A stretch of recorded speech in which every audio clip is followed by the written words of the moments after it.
গুম, খুন ও আয়নাঘরের কারণে র্যাব ও ডিজিএফআইএ বিলুপ্তি চেয়ে ট্রাইব্যুনালে সাক্ষ্য দিয়েছেন সাবেক সেনাপ্রধান ইকবাল করিম ভূঁইয়া। জিয়াউল আহসানের বিরুদ্ধে ১০৪টি গুম ও হত্যা মামলায় দ্বিতীয় দিনের সাক্ষ্যে অভিযোগ করেন র্যাব কর্মকর্তারা ১০,০০০ টাকার বিনিময়ে মানুষ হত্যা করেছে তারা। এদিন চিফ প্রসিকিউটর জানান, সরকার পরিবর্তনের সাথে ট্রাইব্যুনালের বিচার বন্ধের সম্পর্ক নেই। নির্মাণে নাম্বার 1 শাহ সিমেন্ট। একজনকে হত্যার জন্য র্যাব সদস্যরা পেতেন ১০,০০০ টাকা। ওই ঘটনার জন্য অনুশোচনা হওয়ায় সেই টাকা দান করে দিতেন আবার মসজিদে। ৩ জন র্যাব সদস্যের কাছ থেকে এ কথা শুনেছেন সাবেক সেনাপ্রধান ইকবাল করিম ভূঁইয়া। ১০৪ জনকে গুম করে হত্যা মামলায় আন্তর্জাতিক অপরাধ ট্রাইব্যুনালে দ্বিতীয় দিনের মতো সাক্ষ্যে এসব তথ্য দেন তিনি। এ সময় কাঠগড়ায় বসে সম্পূর্ণ সাক্ষ্য কাগজে কলমে লিখেন মামলার আসামি সাবেক সেনা কর্মকর্তা জিয়াউল আহসান। ইকবাল করিম বলেন, হত্যাকাণ্ড বন্ধ করতে না পেরে ডিজিএফআই ও র্যাবে সেনা কর্মকর্তা পদায়ন বন্ধ করে দেন তিনি।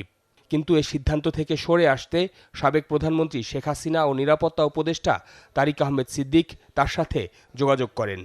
র্যাবে যখন তার অফিসাররা গিয়ে মানুষ হত্যার সাথে জড়িয়ে পড়েছিল, তখন তিনি সিদ্ধান্ত নিয়ে র্যাবে অফিসার পোস্টিং দেওয়া বন্ধ করে দেন। এই পর্যায়ে চট্টগ্রামের র্যাডিসন হোটেলের যেদিন উদ্বোধন হয়, সেই সময় প্রাইম মিনিস্টার শেখ হাসিনা তাকে বলেছিলেন র্যাবে যাতে অফিসার আবারও পাঠানো হয়। এ সময় গুম, খুন ও আয়নাঘরের কারণে র্যাব ডিজিএফআই বিলুপ্তি চেয়ে ট্রাইব্যুনালে সাক্ষ্য দেন ইকবাল করিম ভূঁইয়া।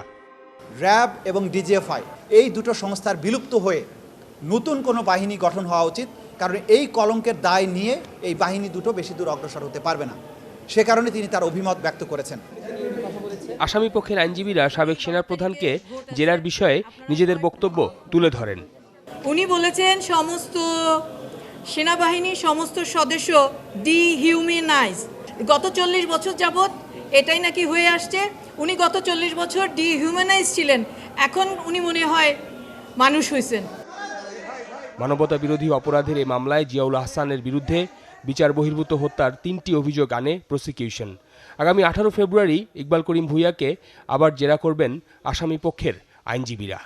রাজনৈতিক সরকার এসেও এই বিচার চলমান থাকবে, কারণ এই অপরাধ বাংলাদেশের জনগণের উপরে সংগঠিত হয়েছে। এই অপরাধের বিচার করার জন্য রাষ্ট্র দায়বদ্ধ, কোনো ব্যক্তি নয়। শফিকুল ইসলাম সবুজ, চ্যানেল 24, ঢাকা।